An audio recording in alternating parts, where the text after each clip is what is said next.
안녕하세요. 인생에도 딩동댕이 있다. 딩동쌤입니다. 오늘은 토의와 토론은 어떻게 다른지 살펴보고 자율주행차의 등장이라는 교과서 본문 내용을 정리해보는 시간 되겠습니다. 토의와 토론은 어떻게 다를까요? 대부분의 사람들이 그냥 혼용해서 쓰는데 우리는 이번 기회에 확실히 하고 갑시다. 일단 토의는 일반적으로 회의라고 부르는 거예요. 그리고 일상에서 우리가 하는 대화의 대부분은 토의입니다. 오늘 뭐 먹을래? 이번 축제 때 우리 반은 어떤 부스를 운영할까? 지각생에겐 어떤 벌을 내리면 좋을까? 이런 게 다 토의예요. 토의는 어떤 주어진 문제 상황에 대해 이야기를 나누면서 해결 방안을 강구하는 그런 대화를 말해요.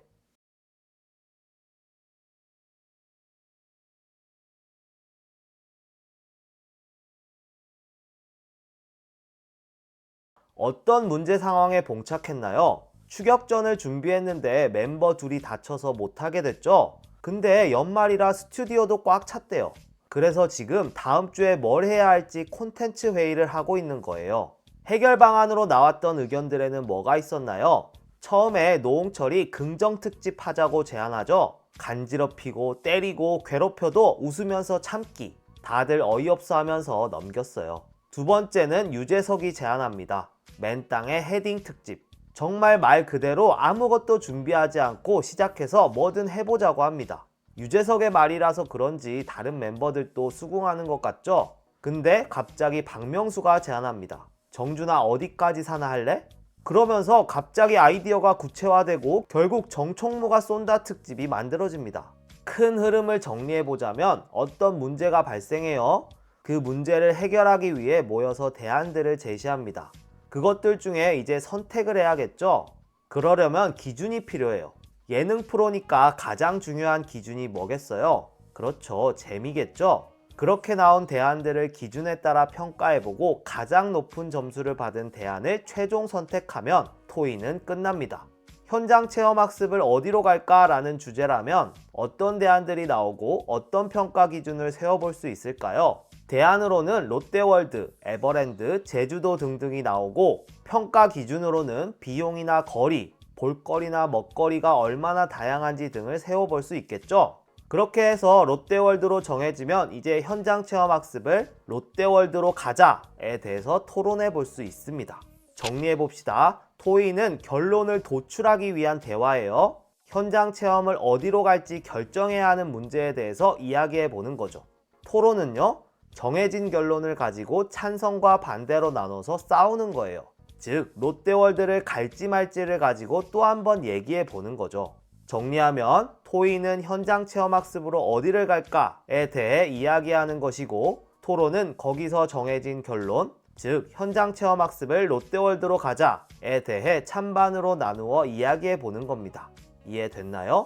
토론은 이렇게 논제에 대해 찬성 측과 반대 측이 근거를 들어 자신의 주장이 옳음을 내세우고 상대의 주장이나 근거가 부당하다는 것을 명백하게 하는 의사소통입니다.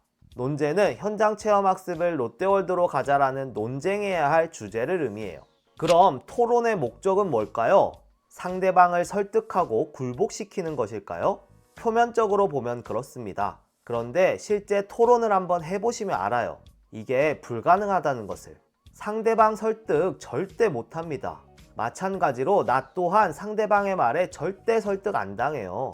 그런 토론 보신 적 있으세요? 아, 듣고 보니 그쪽 말씀이 맞는 것 같네요. 저희가 졌습니다. 없어요. 한 번도 본 적이 없습니다. 이미 입장을 정해놓고 싸우는 것이기 때문에 설득은 불가능합니다. 그럼 누구를 설득해야 할까요? 그렇죠. 청중들, 관객들입니다. 이 주제에 대해 별 생각이 없거나 중립적인 입장을 취하고 있는 그 사람들을 내 편으로 끌어들이는 게 중요해요. 그러니까 흥분하면 안 되는 거예요. 감정을 다스리지 못하고 흥분하는 사람에게서 신뢰감을 느낄 수 있을까요? 청중들은 그 모습을 보고 아, 논리로 안 되니까 저렇게 흥분을 하는구나 이렇게 생각해요. 상대방은 아싸 이겼다 이렇게 생각할 거고요. 그래서 절대 화를 내시면 안 됩니다. 의외로 토론의 내용보다 토론자의 태도를 보고 입장을 결정하는 경우가 더 많아요. 사람의 마음은 단순히 논리로만 움직이는 것은 아니거든요. 상대방이 비꼬고 염장을 지를 수도 있어요. 전략적으로. 그럴 때 거기에 넘어가 주시면 안 되죠.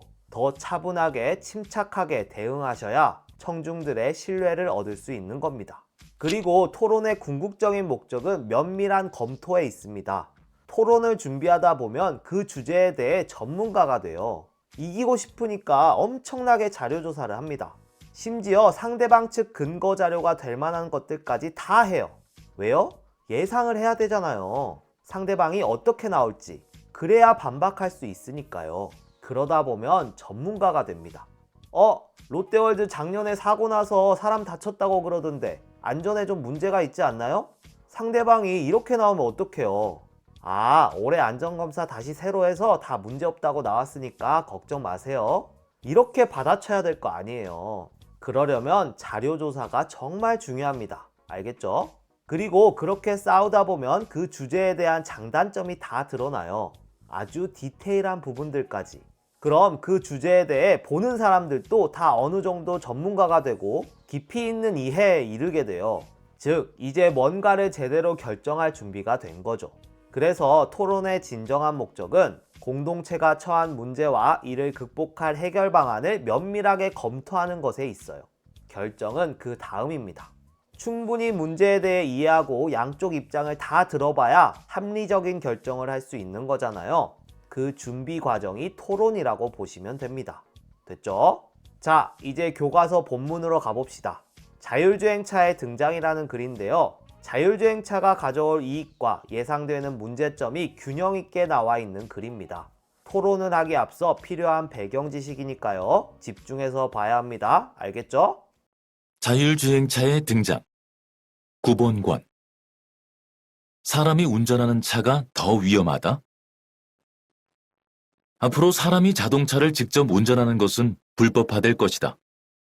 너무 위험하기 때문이다. 전기자동차 업체를 설립한 경영자이자 기술혁신의 아이콘인 일론 머스크가 2015년 3월 미국 세너제이에서 열린 한 기술 컨퍼런스에서 연설한 내용이다. 자율주행차가 사람이 운전하는 자동차보다 훨씬 안전하며 널리 보급된 후에는 사람의 운전이 금지되리라는 것이 머스크의 전망이다. 세계보건기구 WHO의 최근 통계에 따르면 교통사고 사망자는 연간 125만 명이다. 인구 대국인 중국이 27만 명, 인도가 23만 명으로 가장 많지만 미국에서도 매년 3만 명 이상 숨지고 있으며 2015년 우리나라의 교통사고 사망자는 4,621명이었다. 교통사고의 90%는 운전자의 실수에 따른 것이고 도로나 기계장치 결함 등으로 사고가 발생한 경우는 10% 수준이다. 한 세계적 컨설팅 회사는 2015년 보고서를 통해 자율주행차가 본격적으로 도입되면 미국에서 발생하는 교통사고의 90%가 줄어들 것이고 이로 인한 경제적 효과가 매년 1,900억 달러, 약 209조 4천억 원에 이를 것이라고 예상했다. 과거에는 엘리베이터도 운전사가 조종했지만 지금은 탑승객이 원하는 층수를 누르기만 하면 된다. 엘리베이터는 훨씬 많은 사람을 태우고 더 빨리, 더 높이 올라가게 됐지만 운전사 없이 한결 안전하게 운행되고 있다. 미래의 자동차는 엘리베이터의 진화 경로를 따르게 될까? 사람이 운전하지 않으면 바뀌는 것들. 1908년 헨리 포드가 노동자들도 구매할 수 있는 자동차 모델 T를 출시한 것은 20세기를 자동차 문명의 세기이자 대중사회로 만든 결정적인 계기였다. 로봇과 자동화의 시대가 될 21세기에 자동차의 진화는 지난 세기처럼 많은 사람에게 가장 직접적인 변화로 느껴질 것이다. 탁월한 안전성과 경제적 효과를 고려하면 자율주행차가 대세가 되는 것은 시간 문제다. 자율주행차는 고령화 사회가 예고된 상황에서 더욱 주목받고 있다. 노인이 운전대를 잡지 않고 버튼을 눌러서 병원과 식당, 상점을 찾아갈 수 있다. 장애인이나 어린아이도 자율주행차를 전용기사가 있는 차량이나 콜택시처럼 이용할 수 있다. 초등학생이 학교에서 학원으로 가기 위해 부모의 차를 기다릴 필요 없이 자율주행차를 불러서 혼자 이동할 수 있다. 운전 가능 연령이나 운전면허의 개념도 사라진다. 외출하려면 제약이 컸던 장애인들은 더 큰 이동의 자유를 누리게 된다. 자율주행차는 사용자들이 차량과 교통시설을 효율적으로 사용하게 함으로써 경제적 이득을 가져올 뿐만 아니라 궁극적으로 현재의 자동차 문화와 경제 구조를 크게 변화시킬 것이다. 미국의 경우 평균적으로 자동차가 주행하지 않고 사고에서 잠자는 시간은 전체 시간의 90%에 이르고 승용차를 유지하는 데는 가구 소득의 20%가 들어간다. 자율주행차를 차량 공유 시스템과 연결하면 유지비와 세금, 주차와 관리에 많은 시간과 비용이 들어가는 현재의 차량 구매와 이용 방식이 근본적으로 달라진다. 차량을 소유하지 않아도 언제든 필요할 때면 차가 와서 나를 태우고 원하는 곳에 데려다 준다. 차량은 주차장을 찾아 헤맬 필요 없이 가까운 곳에 있는 다른 사람의 이동을 위해 옮겨간다. 굳이 개인이나 가정마다 차량을 소유할 까닭이 크게 줄어든다. 자율주행차가 보편화하면 사람의 운전은 승마나 텃밭 재배처럼 일부 마니아들만 즐기는 스포츠나 취미 활동이 될 것인가? 우리는 운전대를 로봇에게 넘길 수 있을까? 도로에서 성공적으로 안전성과 성능을 검증받아도 일반인이 자율주행차를 구매하려면 먼저 해결해야 할 과제가 적지 않다. 가격이 충분히 낮아져야 하고 자율주행차를 고려한 신호체계와 도로시설 등 인프라가 구축되어야 한다. 전문가들은 자율주행차의 대중화와 관련해 기술적 문제가 가장 간단한 과제이며 사람들이 좀처럼 운전대와 기존의 운전 습관을 포기하지 않을 것이라는 사용자 수용성이 가장 해결하기 어려운 문제가 될 것이라고 예상한다. 운전자들에게 핸들을 붙잡고 꽉 막힌 교차로에서 신호를 기다리는 출퇴근 운전은 짜증나는 일상이지만 시원하게 뚫린 교외 도로를 드라이브하는 것은 포기하고 싶지 않은 즐거움이다. 위험이 존재하지만 주의를 집중하고 필요한 기량을 연마하면 충분히 상황을 통제하면서 목표에 도달하게 되고 그 결과로 몰입감과 성취감을 맛보게 된다. 운전이 신체의 근력을 요구하는 운동은 아니지만 일종의 스포츠이자 취미 활동인 이유가 여기 있다. 100마력이 넘는 강력하고 정교한 기계 장치를 원하는 대로 컨트롤하면서 목표를 향해 나아가는 행위를 일상의 즐거움이자 성취감으로 여기는 운전자들이 적지 않다. 이들에게 앞으로는 차량의 통제권을 컴퓨터에 넘기고 그 시간에 좀 더 보람있고 즐거운 무언가를 하라고 하면 상당한 저항을 부를 수 있다. 개인에게 즐거움과 성취감을 주는 행위를 지루하고 무의미한 시간으로 대체하라는 의미일 수도 있기 때문이다. 자율주행차의 윤리적 딜레마.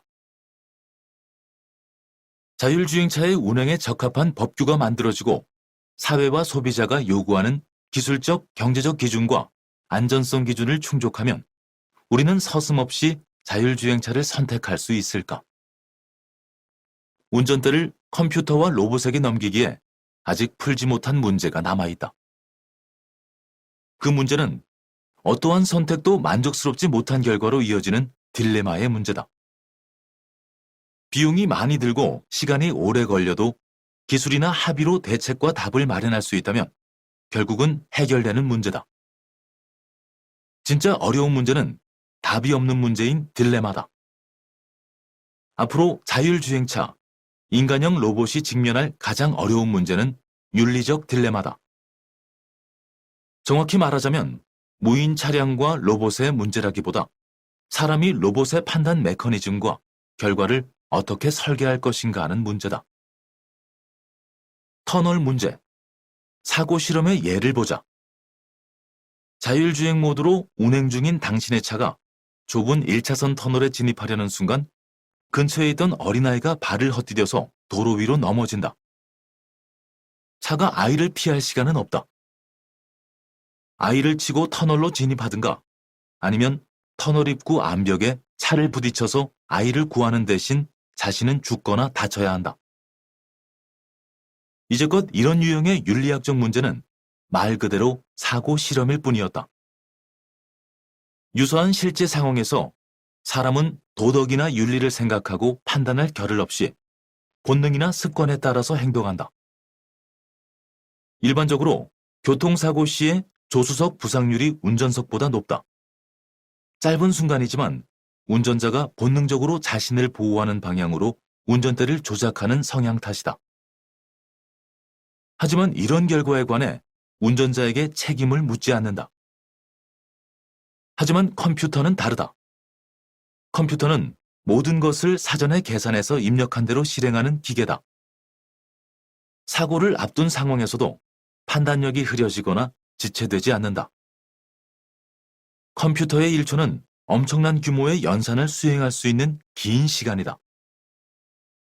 사람 운전자는 면책되었던 사고 상황에서의 곤란한 선택을 자율주행차는 피할 수 없다. 크게 두 부분으로 정리해 볼 수 있어요. 자율주행차가 가져올 이익과 해결해야 할 문제점. 본문 1, 2는 이익, 본문 3, 4는 문제점, 이렇게 볼 수 있는데요. 하나씩 봅시다. 본문 1에는 자율주행차가 등장하면 교통사고를 획기적으로 줄일 수 있고 그것이 경제적으로 엄청난 효과를 가져올 것이라는 내용이 나옵니다. 엘리베이터도 처음에는 운전사가 조종했지만 지금은 운전사 없이도 잘 운행된다면서 자동차도 그렇게 될 것이라고 하면서요. 본문 2에서는 포드의 모델 T가 대중들의 이동의 자유를 주었던 것 이상으로 자율주행차가 보편화되면 획기적으로 이동의 자유를 확대시킬 것이라고 이야기하고 있어요. 지금의 자동차 이용 방식이 완전히 달라질 것이라고 말합니다. 자동차는 90%의 시간을 주차장에 있어요. 그게 너무 비효율이라는 거죠. 자율주행차가 합법화되면 내가 근무하고 있을 때 차가 혼자 가서 사람을 태우고 돈을 벌어올 수 있는 거예요. 대박이죠? 그리고 궁극적으로는 차를 살 필요가 없어지겠죠? 핸드폰으로 부르면 집 앞까지 오고 목적지까지 알아서 태워주는데 뭐하러 차를 사요? 비싼 차를? 자율주행차를 찬성하는 사람들은 이런 이유로 혁명이라고 이야기합니다. 본문 3에서는 사용자 수용성 문제를 제기해요. 자율주행차로 가려면 결국 사람이 운전대를 잡지 못하게 해야 하는데 그걸 사람들이 수용할 수 있겠느냐 하는 문제예요.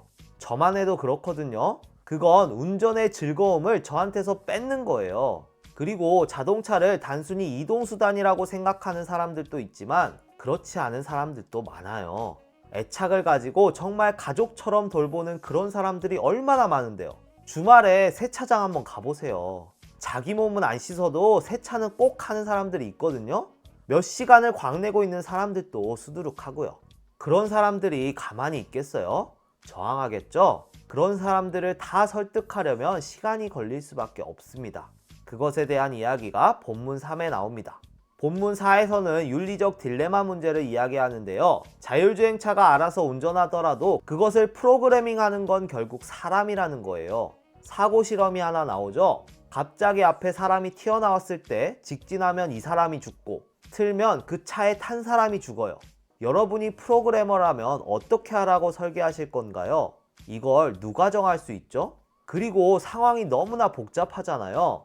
차의 무게가 얼만지, 속도는 얼만지, 튀어나온 사람이 피할 수 있는 상황인지 아닌지, 회피해서 암벽에 부딪혔을 때 안에 있는 사람이 살 수 있는지 없는지, 차에 따라, 상황에 따라 다 다를 텐데 그걸 어떻게 미리 설계를 하겠어요? 불가능하죠. 물론 사람이 설계하지 않고 AI로 학습한 결과를 바탕으로 프로그래밍을 할 수 있고 테슬라는 실제로 그렇게 하고 있는데요. 그 결과가 꼭 윤리적이라고 할 수 있는지는 역시나 미지수입니다. 이런 윤리적 딜레마가 해결되지 않으면 결국 자율주행은 보편화되기 어려울 거예요. 지금 기술적인 준비는 거의 다 끝났다고 알고 있거든요. 올해 8월에 테슬라에서 로보택시 운행한다고 하더라고요. 이제 더 이상 미래가 아닙니다. 이미 현재로 와 있어요. 이런 문제들을 정말 진지하게 이야기해야 할 시기입니다. 88쪽 학습활동 보면서 내용 정리해보죠. 1-1번 이 글을 읽으면서 도움이 된 자신의 배경 지식을 떠올려보자. 자동차에 관심이 좀 있는 친구들은 이미 알고 있는 내용들이었겠고 아닌 친구들에게는 배경 지식을 새롭게 쌓을 수 있는 좋은 글이었던 것 같습니다. 1-2번 이 글을 읽고 자율주행차에 관해 알게 된 정보를 정리해보자. 본문 1에서 교통사고의 원인이 대부분 운전자의 실수라고 나오죠. 휴먼 에러라고 하는데요. 기계만 에러가 있는 게 아니고요. 사람도 실수를 해요. 근데 그게 더 확률적으로 빈번하고 위험하다는 거예요. 그래서 일론 머스크는 미래에는 사람이 직접 운전하는 것이 불법화될 것이라고 주장합니다. 꽤나 설득력 있는 주장이에요. 본문 2에서는 이동의 자유, 이동의 편의성 얘기가 나옵니다. 나이나 장애 여부와 관계없이 누구나 손쉽게 이용해서 이동할 수 있는 세상이 올 거라면서 말이죠. 보편화되면 사람들이 자동차를 이용하는 방식 자체가 달라질 것이고, 그러면 문화와 경제 구조 또한 변할 것이라고 이야기합니다. 본문 3에서는 사용자 수용성 개념을 가지고 와서 운전을 즐기는 사람들, 운전으로 몰입감과 성취감을 느끼는 사람들의 저항이 만만치 않을 것이라고 이야기하고 있어요. 그들이 쉽게 운전대를 놓지 않을 거라는 거죠. 이 문제를 해결해야만 자율주행 시대로 넘어갈 수 있습니다. 본문 4에서는 윤리적 딜레마에 대해 얘기했었죠. 사고를 피할 수 없을 때 과연 누구를 보호해야 할지 선택하는 윤리적 문제로부터 자유로울 수 없다고 했었습니다.